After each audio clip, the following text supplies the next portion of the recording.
Hello and welcome to another IB Mathematical Studies video. In this one I'm going to be talking about financial mathematics. And the reason why we talk about financial mathematics now is because understanding sequences and series is the beginning of understanding finance. And if you're interested in finance, I think that you will like this part. And the reason why sequences and series is the beginning of finance is because there's always a relationship between what was in the past and what it's going to be in the future. And in the same way that in sequences, the term that comes up is derived from the term to the previous term. So finance, in many ways, financial mathematics are based upon the mathematics of sequences and series.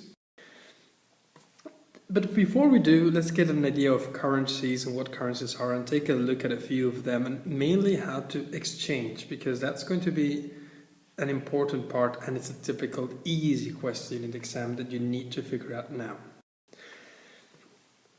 So you go to any exchange website and you get a little board like this. What this tells you is that if you have pounds, for £1 they give you $1.53325 right now. For $1 Canadian they give you 0.97298. For €1, 1.32. If you want to look over this side of the thing, what it's telling you is that for $1 it's going to give us 0.75 euros. So that's how this little board works. The little arrow is just telling us whether it's been going down or it's been going up, because this is aimed at investors. So quite simply, if you have $500, how many euros is that worth? Just make the multiplication and it's going to give you the money in euros.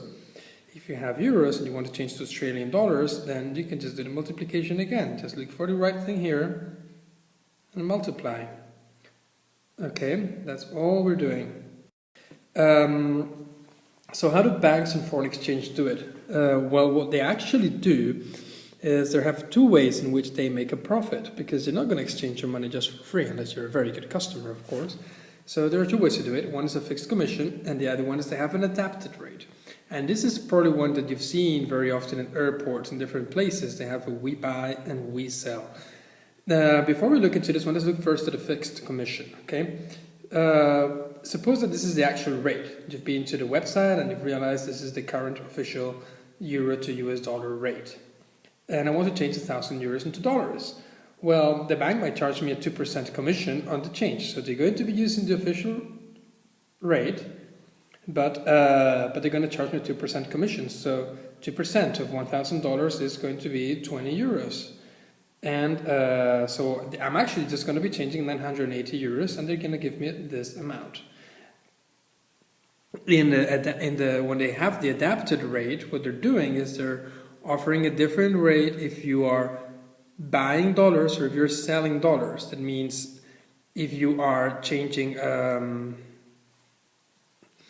whether they are selling dollars to me, then they give me this rate. If they're buying dollars from me, they're going to be using this rate. So you can see there's a difference, and that's where they make a profit. So if they're selling me US dollars, they're going to have to use this one here, which is slightly worse than this one, and therefore you're going to see it reflected in my price. Funnily, most of the times in real life, you'll find that the commission turns to work better than the adapted rate.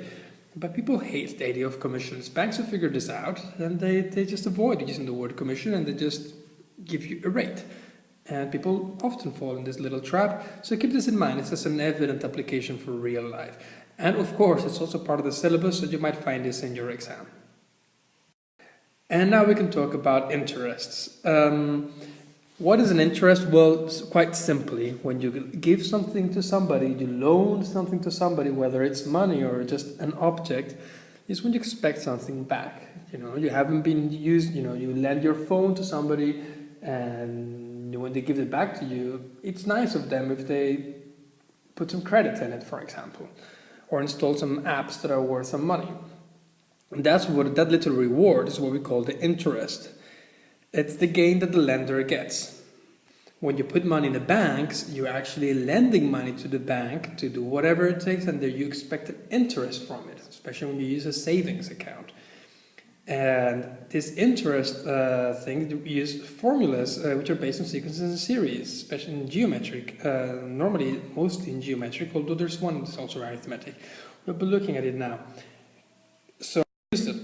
Well, one way is a simple interest. This one is going to be very easy. Suppose you put 3,000 euros in a savings account and they give you 5% simple interest. Well, all you do is you look at, you have 3,000 in the first year, they give you 150, which is going to be the 5%. So the next year you have 3,150, and the next one 3,300, the next one 3,450. Now look at this. Have you seen what is the distances between every element in the previous one? It's a constant. It's a constant difference. We're just adding a d. So this is an arithmetic sequence, right? And that's what simple interest problems are going to be like. They're going to be like arithmetic sequences. But is that a very good way to invest your money? Let's look at a better one. Compound interest. This is the tricky one. This is always a question at the exam. So what compound interest does is that it starts the same way, 5% simple interest. So first time interest is 150, put the money in the account. But the next year, instead of using the same 150 that I calculated in my first year, I have more money in my account. And since I have more money in my account, the benefit from the 5% interest is going to be, it should say compound here, I'm sorry. The benefit from, since I have 3,150, I have to recalculate the interest. And that's going to be, the 5% of 3,150 is 157.5. So I'm going to now have 3,307.5. That's a little more than what we had before. And so forth. We keep recalculating it.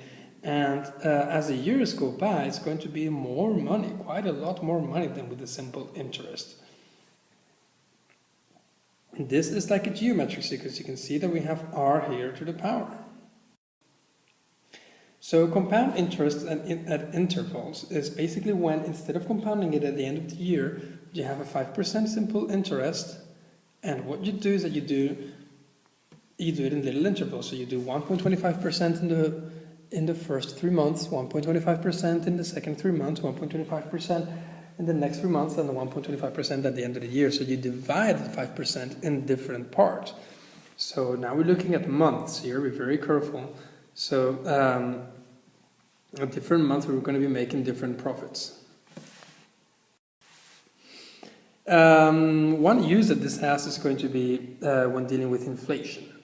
So inflation, you will hear a lot about inflation in the coming years. It's going to be something that you will see a lot because it's an economic idea that raises a lot of issues and a lot of consequences on the people. The current crisis, there's a lot that has been said about inflation and whether inflation really is a big issue or it's not a big issue. Here's an example of what inflation is. You must understand what inflation is. This is going to be an important thing to understand for life, not so much for the exam, where it's just going to be most of the times applying an easy equation. Inflation simply happens because money changes value. If you look back in the years, petrol price is a very good example. You remember that it was not the same price in 2006 as it is now. Look at this price, and this seems kind of surreal. Now it's what, like 1.37 for diesel? This is very cheap for current prices in 2013. So you can see that prices rise. And inflation measures how much the cost of things rises. That's all it does. Money keeps being worth less and things keep being more expensive. It's a process that happens all the time. And the way to calculate it is with the same formula as a compound interest.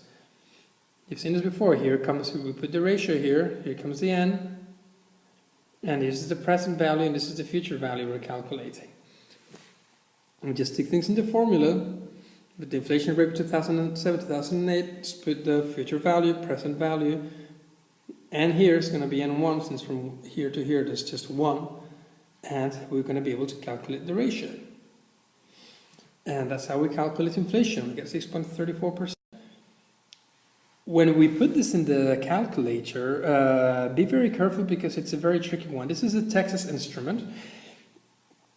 I have here a nice example here of how to do it. Most of the exams will have the question of financial mathematics on the paper where you use the calculator. Mathematical studies, you will always have the calculator with you. So you will be able to use a calculator. Be very careful how this works because I find it's kind of tricky and not always very evident. as the problem with the calculator always is that you're going to have a result, and it's not going to be straightforward whether that one's going to be correct or wrong. The thing is just going to calculate, it's going to be your responsibility whether the data you put in is the right one. So when you open it, you go to Apps, Finance, and TFM Solver, and here you have the different values of the formula. N will be the N, that's called in the exponent. The I% is going to be the R. PV is going to be the present value. FB is going to be the future value, and you can ignore PMT for now, and this one's here, okay? So all you have to do is you have to fill it up and then solve it. Which to solve, you have to put the cursor in the right place, and it's going to give you the solution. Very important, the PV has to be negative. And that's how it works. For 4 years' time, you would have to just change the N, and you would get the new value. And that's how you use your calculator to solve problems. And finally, depreciation. Depreciation is kind of like, it's another situation, financial situation, in which we use the compound interest formula.